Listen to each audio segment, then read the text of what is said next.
The hand is made up of 27 bones, not including the sesamoid bones, or bones embedded in tendons. These 27 bones can be divided amongst three groups: the phalanges, the metacarpals, and the carpals. Let's start with the phalanges, which are the bones of your fingers. There are 14, and these can be divided into the distal, intermediate, and proximal phalanges. The distal ones are the most distant from your body's core, while the proximal ones are the closest to your palm. Your thumb is the only finger that lacks an intermediate phalanx bone, mirroring your big toe's structure. The points of contact between the phalanx bones of each finger are called the interphalangeal articulations of the hand.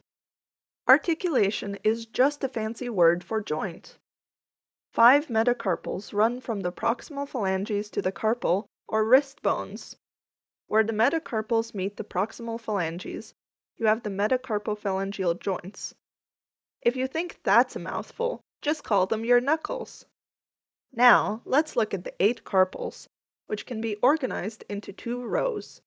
The distal row, you guessed it, are more distant from your body's core and closer to the fingers. The bones in this row make contact with the metacarpals at the intercarpal articulations. The proximal row articulates the bones of the forearm. The proximal row includes the scaphoid, lunate, triquetral, and pisiform. The distal row includes the trapezium, the trapezoid, capitate, and hamate. Here's a helpful mnemonic I found for the carpals. So long to pinky, here comes the thumb. Scaphoid, lunate, triquetrum, pisiform, hamate, capitate, trapezoid, trapezium. The mnemonic goes in a little circle, starting with the proximal carpal bone nearest the thumb, and ending with the distal carpal bone nearest the thumb. Remember that the trapezium is the bone nearest the thumb. Both the trapezoid and the trapezium have a T in them, so don't confuse them.